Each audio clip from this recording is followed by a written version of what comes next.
무능한 지도자는 부패한 지도자보다 나쁘다는 말이 있습니다. 나라의 위기가 닥쳤을 때 지도자가 빠르고 정확한 판단을 내리지 못하면 수많은 사람들이 고통받게 되기 때문인데요. 혼란했던 19세기 조선에 무능한 데다 욕심까지 많았던 왕이 있었습니다. 나름 기울어져가는 나라를 살려보려고 이것저것 노력은 해봤지만 정작 중요한 순간에는 변덕을 부리거나 우유부단한 모습을 보이면서 신하들과 백성들이 나라를 살리려고 시작했던 일마저 다 말아먹었죠. 오늘 이야기의 주인공은 사실상 조선의 마지막 왕이자 자신의 무능함으로 조선을 멸망의 위기로 몰고 갔던 남자 고종입니다. 1852년 흥선대원군의 둘째 아들로 태어난 고종은 12살의 나이에 왕위에 오르게 됐습니다. 25대 왕이었던 절종이 후손 없이 사망하자 왕실의 큰어른이었던 신정왕후에게 입양되어 전혀 생각지도 못했던 왕위의 자리를 갑작스럽게 물려받게 된 것인데요. 나라를 돌보기에는 너무나도 아는 것이 없는 어린 나이였기 때문에 고종이 15살이 될 때까지는 신정왕후 조씨가 나란 일을 대신 처리했죠. 신정왕후가 물러난 뒤로는 고종의 아버지 흥선대원군이 사실상 국왕의 역할을 대신하게 됩니다. 대원군은 세도가의 과도한 특권을 줄이기 위해 온갖 비리를 저지르던 서원과 비변사를 없애버리고 양반에게도 세금을 걷는 호포법 등의 정책을 펼치며 세도가들로부터 착취받던 백성들의 환영을 받았습니다. 그리고 강력하게 문호 개방을 요구하던 서양 세력과 절대 교류하지 않겠다는 쇄국 정책을 펼쳤는데요. 당시 조선 사회는 서양 세력에 대한 반감이 높던 시기였기 때문에 대원군의 이 같은 정책 또한 많은 지지를 받게 되죠.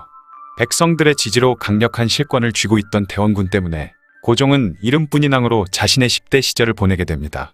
덕분에 즉위한 지 10년이 지난 22세가 되던 해 최익현의 상소로 흥선대원군이 물러난 후에야 비로소 나라를 직접 다스리게 되는데요. 흥선대원군은 나라 안의 문제들을 개혁하는 데 있어서는 많은 업적을 남겼지만 세상의 흐름을 읽는 능력에는 한계가 있었습니다. 영국의 침략에 의해 청나라가 무너지는 과정을 지켜봤으면서도 세상이 변하고 있다는 것을 깨닫지 못하며 바깥 세상과 교류를 거부했죠. 그렇게 조선은 주변 나라들이 서양의 문물을 받아들여 발전하는 것을 지켜만 보았고 훗날 메이지 유신을 통해 근대화에 성공한 일본의 주권을 빼앗기게 됩니다. 고종은 흥선대원군과는 반대로 조선의 근대화를 위해 많은 노력을 하는데요. 조선을 개방하고 개화시키는 것만이 나라를 구할 수 있다고 판단하여 일본, 미국, 영국, 독일 등과 잇따라 수교 통상조약을 체결했습니다.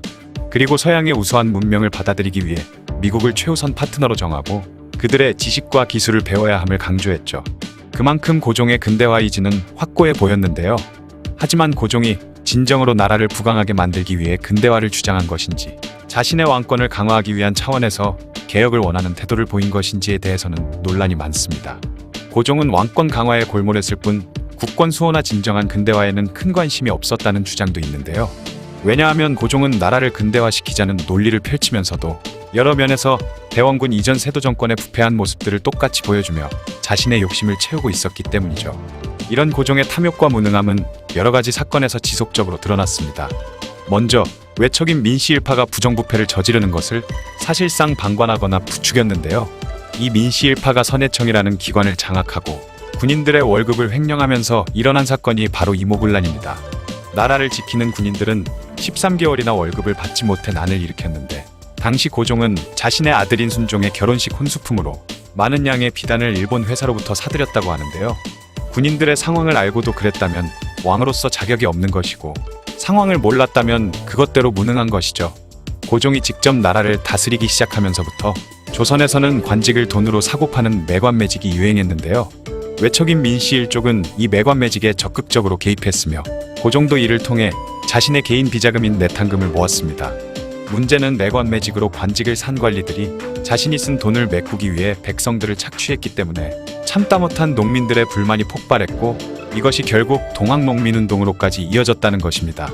고종은 자신의 실책으로 일어난 이모군란과 동학농민운동을 진압하기 위해 청나라와 일본의 군대를 끌어들였고 결국 그들이 조선의 군대를 배치할 수 있게 되는 명분을 제공하게 되죠.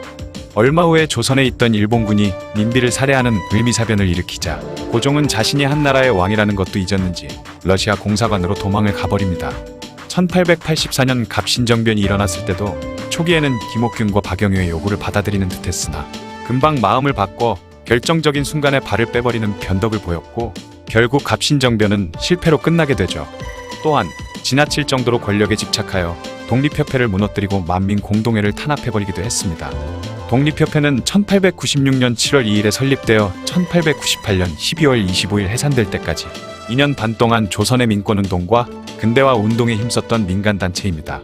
대한제국의 황제가 된 지 얼마 되지 않았던 고종의 지원을 받아 나라의 근대화와 자주독립에 힘썼죠. 하지만 고종과 독립협회의 생각에는 큰 차이가 있었는데요. 독립협회의 주축인 서재필과 윤치호는 자유민주주의를 바탕으로 한 입헌군 주제를 원했고, 고종도 이에 동의하며 국회가 설립되기도 했지만 사실 고종이 진정으로 원했던 것은 왕이 강력한 권한을 가지며 근대화를 진행하는 절대군 주제였습니다. 고종에게 가장 중요한 것은 조선의 발전이 아니라 자신의 왕권이 강해지는 것이었기 때문이죠. 자신과 생각이 다른 독립협회의 세력이 점점 커지자 자신의 권력을 뺏길까 두려움을 느낀 고종은 황국협회라는 단체와 왕실의 병력을 동원해서 한때 자기가 직접 후원했던 단체를 강제로 해산시켜버립니다. 독립협회 협회장이었던 윤치호는 고종의 앞과 뒤가 다른 행동에 이런 식으로 일을 진행해서 대체 이 나라에 무엇을 바꿀 수 있겠는가라며 분노했죠. 고종은 나라의 자금을 관리하는 데 있어서도 제대로 된 지식이 없는 상태로 국정을 운영했기 때문에 예산조차 제대로 준비되지 않은 상태에서 황실의 각종 집기에서부터 양모호 등의 외국산 무기와 전함 등을 사며 무분별하게 돈을 썼습니다. 게다가 일본이 대한제국의 억지로 거액의 빚을 지게 만들었을 때도 제대로 대응하지 못했을 뿐만 아니라 그 빚을 갚지도 못해서 보다 못한 백성들이 국채보상운동을 일으키게 만들었죠. 당시 조선의 재정은 공식적으로 나라의 자금을 운영하는 탁지부가 아니라 왕실의 사유재산인 내탕금의 비중이 컸습니다. 고종은 주로 이 내탕금을 사용해 개혁 정책을 추진했는데, 지금으로 치면 기획재정부 예산이 아니라 청와대 자금으로 정책을 시행한 것인데요. 당시 고종의 공식적 비자금 창고인 국내부에 소속돼 있던 내장원과 내탕금은 기존의 예산을 집행하는 탁지부를 훨씬 능가할 정도로 커져 있었다고 합니다. 몇몇 학자들은 당시의 많은 권한들이 일본 및 다른 나라들에게 넘어가고 있었기 때문에 그들의 간섭을 받지 않기 위해 황제가 직접 관리할 수 있는 내탕금의 자금을 모아둔 것이라고 주장했죠. 하지만 결과적으로 보면 그 자금들은 정말 써야 할 곳에는 제대로 쓰이지도 못했으며, 애초에 고종은 그 돈을 나란 일에 쓸 생각조차 없이 홍콩이나 상하이, 독일은행 등에 보관하는 데 급급했습니다. 비자금 규모는 드러난 것만 무려 51만 마르크에 달했으며 실제로는 100만 마르크 이상의 거액이었다는 문서도 남아있다고 하는데요. 결국 이 돈은 제대로 써보지도 못하고 일제 통감부에 전부 빼앗겨버립니다. 미국인 독립운동가 호머 홀버트가 이 돈을 되찾기 위해 백방으로 노력했으나 결국 실패했죠. 그는 죽기 전에 마지막으로 비자금 관련 문서를 이승만에게 보내며 일본에게서 비자금을 되찾아달라고 부탁했지만 이승만은 이 요구를 제대로 처리하지 않았고 이 돈의 행방은 아직까지도 알 수 없다고 합니다. 60년간 이어졌던 세도 정치 때문에 고종이 왕위를 물려받았던 시절 조선의 상황이 좋지 못했던 것도 사실이고, 위기에서 벗어나기 위해 고종이 많은 것을 바꾸려고 노력했던 것 또한 사실입니다. 하지만 그의 능력은 급변하는 19세기 말의 조선을 위기에서 구하기에는 너무나 부족했고, 몇몇 그가 시도했던 일들은 오히려 외세의 개입을 부추기며 조선의 명을 단축시켰던 것 또한 사실이죠. 위기에 빠진 조선을 담기에는 너무나도 그릇이 작았던 왕, 고종의 이야기였습니다. 명성황후는 외세의 침략을 막기 위한 조선의 위대한 국모이자 비운의 여성으로 묘사되고 있습니다. 하지만 조선이 망하는데 명성황후가 일조했다는 것에는 반대 의견이 없을 정도이죠. 당시 조선 사람들은 신분을 막론하고 명성황후를 싫어했는데 동학농민운동이나 이모군란의 최종 목표는 모두 명성황후였을 정도였고, 심지어 백성들은 그녀를 개간년이라고 부를 정도였습니다.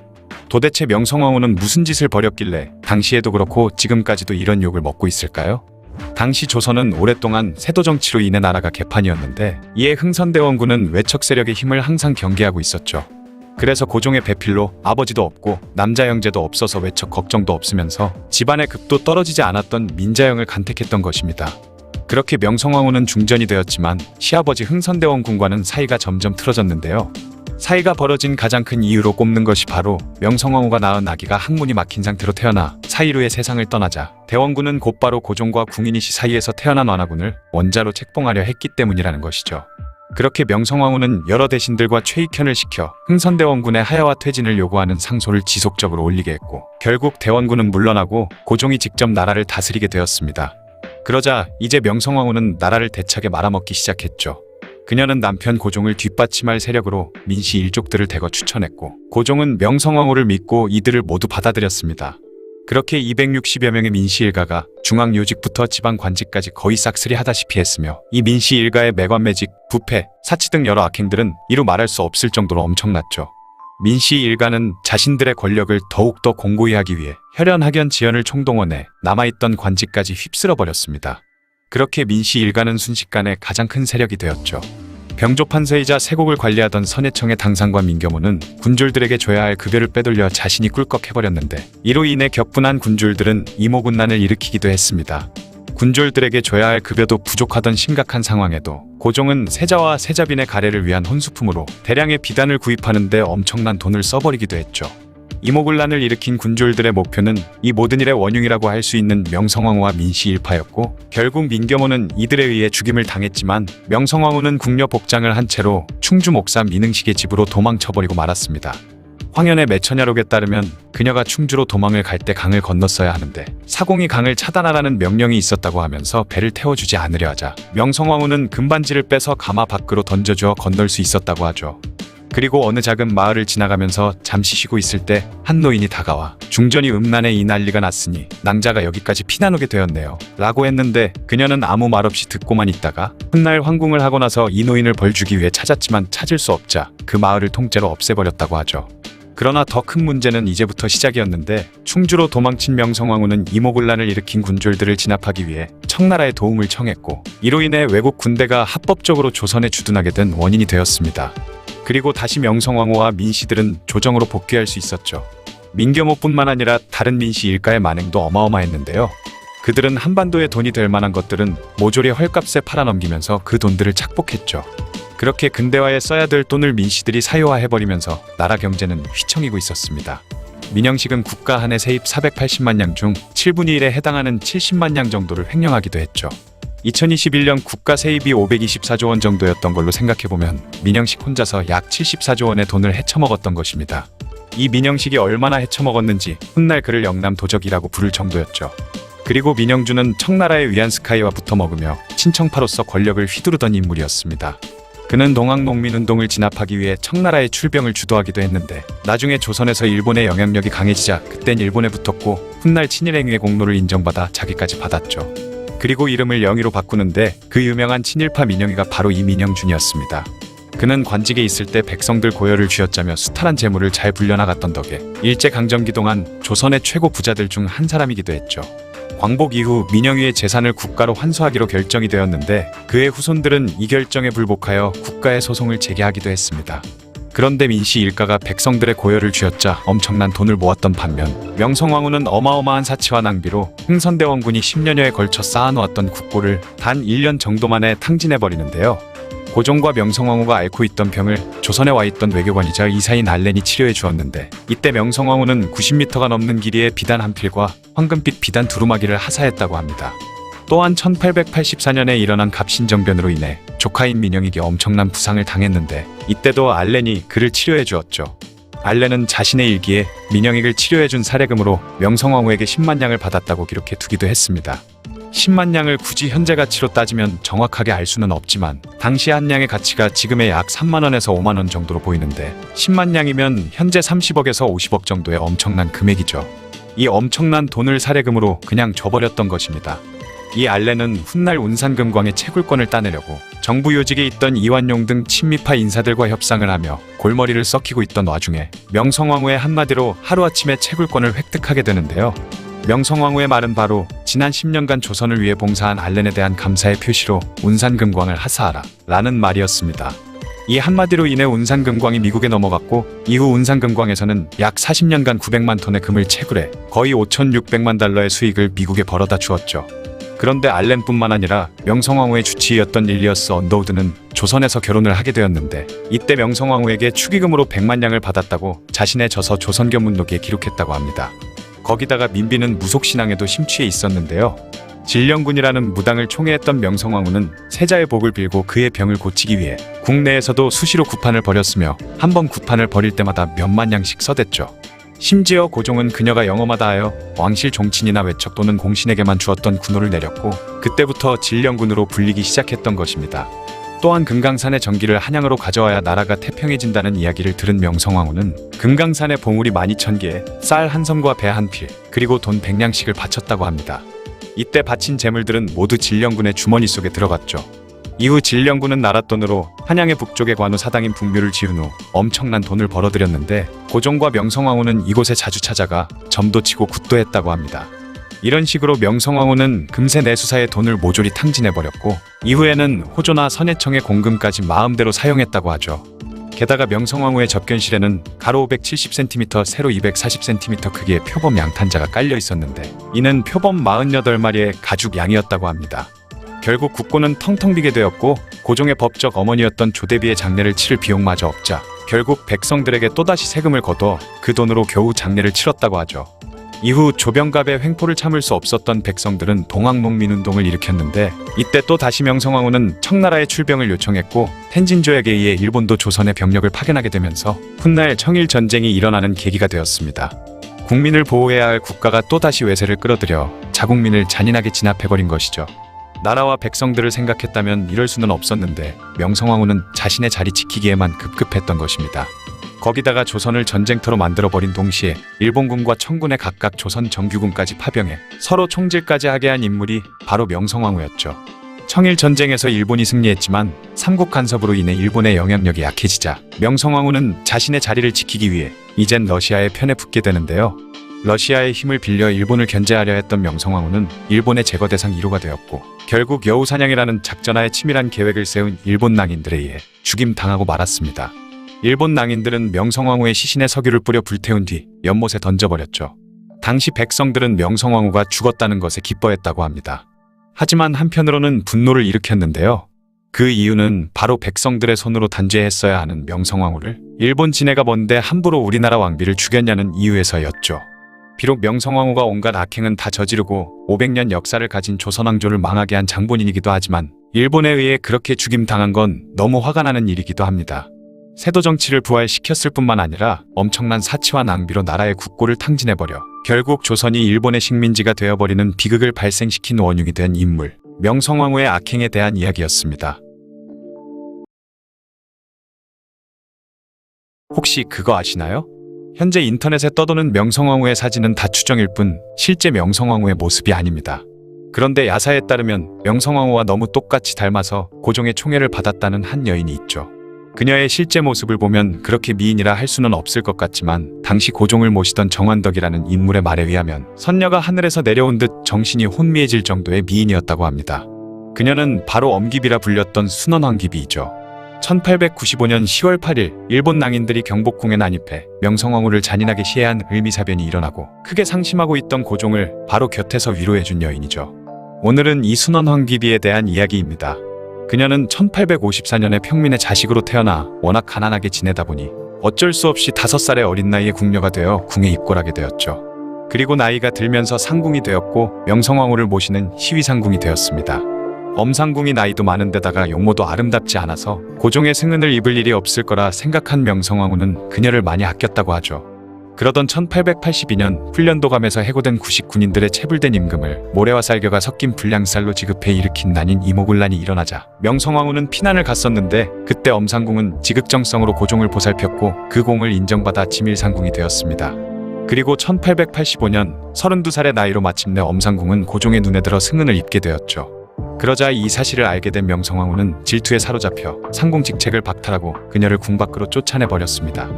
궁에서 쫓겨난 엄씨는 그렇게 오랜 기간 동안 혼자 쓸쓸히 지내게 되었죠. 그러던 어느 날 엄씨의 인생이 완전히 뒤바뀌는 사건이 일어나게 되는데요. 그것은 바로 1895년 10월 8일 일본 낭인들이 경복궁을 습격해 명성황후를 시해한 을미사변이 일어난 것이죠.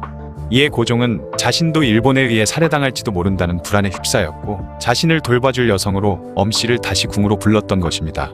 그렇게 궁으로 돌아올 수 있었던 엄씨는 이완용 등과 함께 모의해 고종과 세자를 러시아 공사관으로 안전하게 도피시키는데 굉장히 중요한 역할을 하기도 했죠. 러시아 공사관에서 고종의 숙식을 전담하며 그를 열심히 보좌했고 고종 역시 그녀에게 정신적으로도 많은 위로를 받으며 의지하게 되었습니다.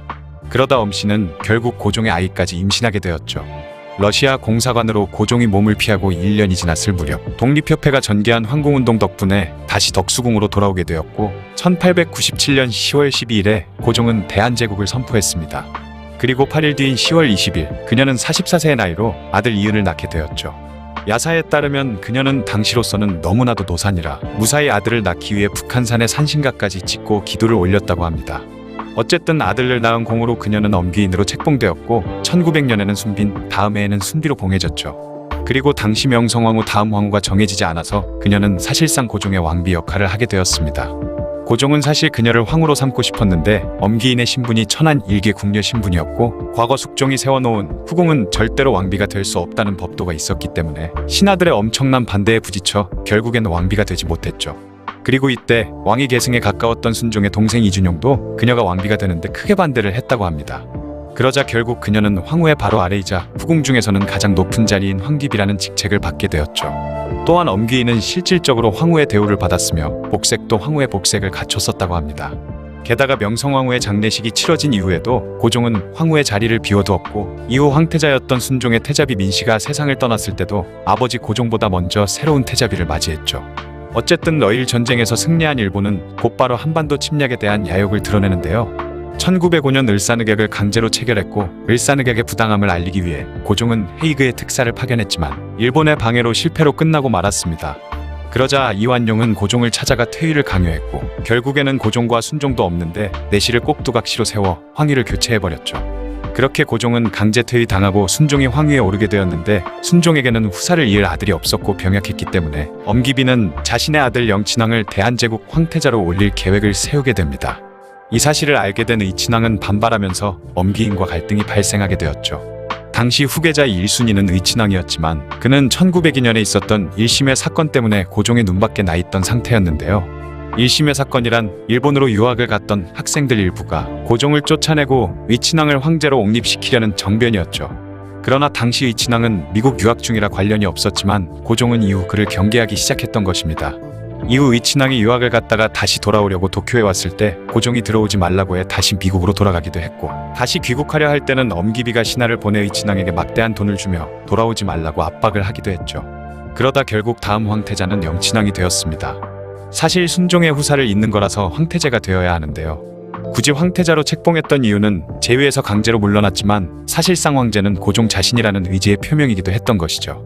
그렇게 자신의 아들을 황태자로 만드는 것에 성공했지만 그녀는 앞으로 죽을 때까지 사랑하는 아들을 보지 못하는 비극적인 이별을 맞이하게 됩니다.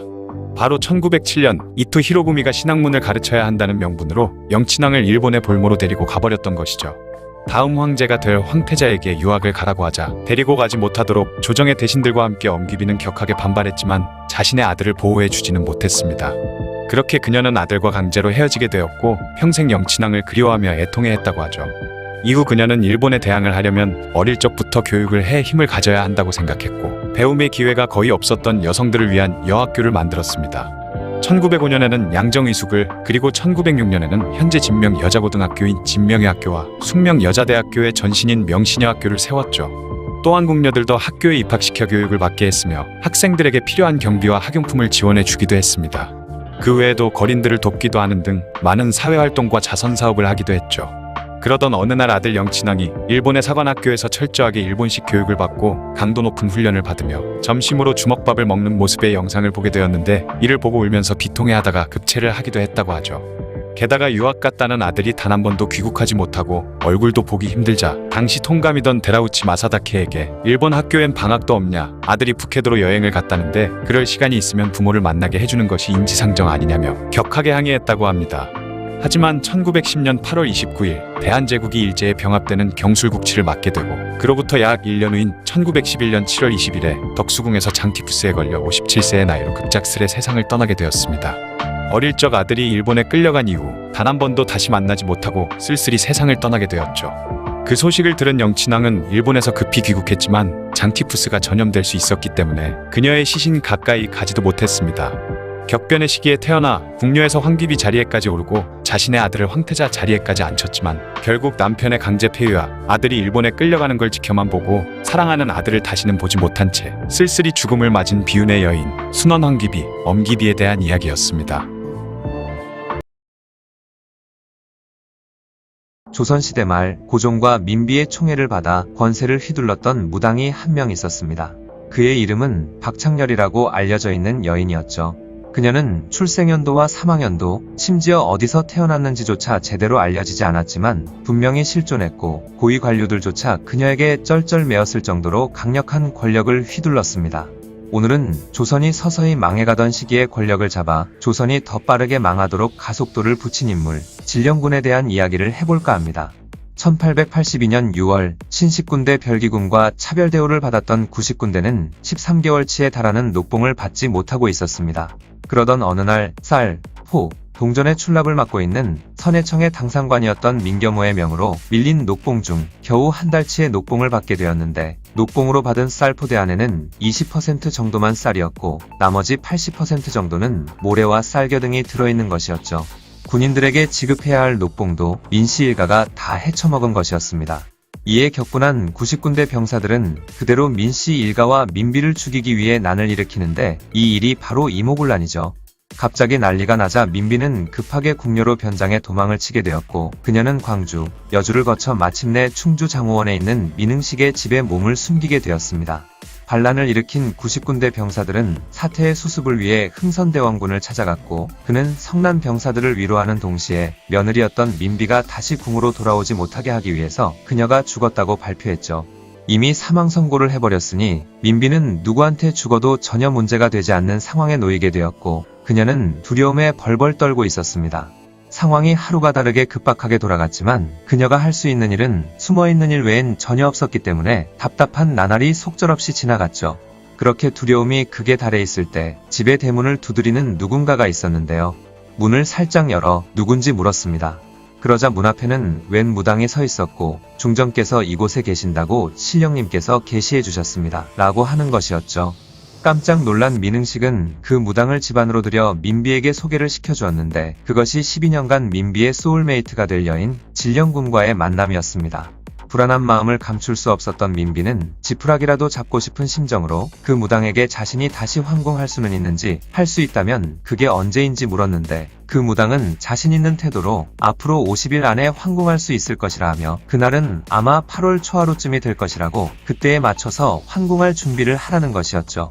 듣던 중 반가운 소리를 들은 민비는 그대로 고종과 은밀히 연락을 해 청나라의 군대를 파견해 달라고 요청했고 그렇게 청나라 군대는 한양으로 진입해 흥선대원군을 납치한 뒤 청나라로 압송했으며 이모군란을 일으킨 군인들마저 체포해버렸습니다. 그렇게 청나라군에 의해 순식간에 사태가 수습되어 버렸고 무당이 예언한 날짜에 민비는 환궁을 하게 되면서 그렇게 그 무당까지 데려온 것이죠. 그리고 나서 민비는 고종에게 아뢰어 그 무당에게 진령군이라는 군호를 내렸습니다. 군호는 왕자나 종친, 수많은 공적을 쌓은 신하들에게 내리던 칭호였는데요. 이 일은 칠종 천민 취급받으며 사회적으로 차별을 받았던 계층인 무당이자 심지어 여자가 군호를 하사받은 것은 조선 역사상 전무후무한 있을 수 없는 일이었습니다. 그렇게 진령군은 민비가 기거하던 창덕궁에서 함께 살게 되었는데요. 민비는 신하들의 간언은 듣지 않고 오로지 진령군의 말만 맹신하기 시작했죠. 심지어 황현은 자신의 저서 오화기문에 왕비는 그 무당을 언니라 부르기도 했다 라고 기록했다고 합니다. 그렇게 진령군은 민비의 권력을 등에 업고 부귀영화를 누리게 되었죠. 거의 매일을 왕실을 위한 산천기도와 제사는 끊임이 없었고 궁 한가운데서 구판을 벌리기도 했습니다. 또한 민비의 침실 또한 마음대로 들락거리며 민비의 건강까지 돌봐주었는데요. 진령군이 민비의 배를 만지면 아픈 배가 나았다고 하고 머리를 만지면 두통이 나았다고 하죠. 그러자 민비는 더욱더 진령군을 신뢰하게 되었고 진령군의 말이라면 무조건 들어주기 시작했습니다. 심지어 고종과 민비는 관찰사나 지방관 등을 임명할 때도 진령군의 말을 들었으며 그녀는 정부 관료들의 인사에까지 개입하기 시작했죠. 그러지 않아도 당시에는 관직을 사고 파는 매관매직이 만연해 있었는데 진령군의 입끝에서 관직이 정해지자 사람들은 진령군의 주위에 모여들었습니다. 조정의 고위 관료들 또한 그녀의 눈치를 보기 시작했는데 양반이었던 그들이 천대하던 무당에게 설설기며 아부를 할 정도였죠. 심지어 고위 관료들 중 몇몇은 진령군과 의남매 또는 의자가 되어 그녀에게 누님이나 어머니라 부르기도 했습니다. 그렇게 진령군의 권력은 하늘을 찌르게 되었고 그녀의 재산도 날이 갈수록 불어나갔죠. 그러던 어느 날 무당이 궁에 상주한다는 소문이 도성 안에 퍼지게 되었고, 이 소문이 신경 쓰였던 진령군은 민비에게 저는 관우의 딸입니다. 아버지 관우의 사당을 지어주면 그리로 옮기겠습니다. 라고 말했고, 그렇게 민비는 한양의 북쪽에 관우의 사당인 북묘를 지어주었으며 진령군은 그리로 옮겨가 살게 되었습니다. 그 이후부터 고종과 민비는 진령군을 만나기 위해 허구한 날 북묘에 드나들었는데, 진령군에게 잘 보여 한자리 하고 싶었던 양반들이나 심지어 돈을 노리고 모여든 시정잡배들까지 뒤섞여 그 아픈 문전성시를 이루게 되었죠. 이때 김해에서 올라온 이유인은 진령군을 속여 그녀의 양아들이 되었는데, 그들은 손발이 척척 잘 맞아 고종과 민비를 뒤에서 조종했고, 그렇게 엄청나게 많은 재물을 모았습니다. 그녀는 몸이 약했던 세자의 병을 고치는 굿을 해야 한다고 엄청난 돈을 요구하기도 했으며, 나라가 평안하기 위해서는 금강산 12,000봉에 쌀 한 섬과 돈 1000냥, 무명 한 필씩을 바쳐야 한다고 하자 고종과 민비는 그 말을 믿고 즉시 그렇게 실행하기도 했죠. 그렇게 나날이 국고가 텅텅 비어가고 있었지만 민비는 아랑곳하지 않고 진령군만 맹신하고 있었습니다. 그렇게 진령군은 이 북묘에 머물며 온갖 악행을 저지르면서 어마어마한 재산을 축적하게 되었죠. 그렇게 그녀가 조선을 소나귀에 놓고 마음대로 뒤흔든 게 10년이 넘는 시간 동안 지속되자 참다 못한 선비들은 북묘에 살고 있는 요망한 계집의 목을 베라는 등의 진령군을 탄핵하는 상소를 올렸는데, 이 상소를 본 고종은 분노하며 탄핵 상소를 낸 대신들을 모조리 유배를 보내버렸습니다. 그만큼 민비와 고종의 진령군에 대한 믿음은 확고했죠. 그러던 고종 33년인 1895년 청일전쟁에서 승리한 일본은 조선의 영향력을 뻗치기 시작했고, 8월달이 되자 일본 낭인들에 의해 조선의 국모였던 민비가 시해당하고 말았습니다. 진령군의 든든한 백이 되어주던 민비가 시해당하자 그녀는 모든 권력과 재물을 순식간에 잃게 되었고, 그렇게 완벽하게 몰락해버립니다. 진령군이 어떻게 죽음을 맞이했는지는 정확하게 기록되어 있지 않지만, 민비가 시해되고 나서 얼마 안가 체포되어 거열형으로 죽었다는 이야기가 있기도 하고, 민비의 죽음에 충격을 받아 따라 죽었다는 이야기, 체포당했지만 재산을 몰수당하고 풀려난 뒤 사람들 눈에 띄지 않는 곳에 숨어들어 겨우겨우 살다가 쓸쓸히 생을 마감했다는 이야기 등 여러 썰들이 존재한다고 합니다. 권력을 지키기 위해 무당을 맹신했던 고종과 민비나 그런 왕과 왕비를 이용해 매관매직을 일삼으며 엄청난 재물을 모았던 진령군이나 한나라가 망하기에 필요했던 사치와 향락, 부패 등 모든 박자가 잘 어우러져 조선이 망한 것이 아닌가 싶네요. 기가 막힌 타이밍에 민비를 만나 당시 양반들보다 더 큰 권력을 누렸던 무당, 진령군에 대한 이야기였습니다.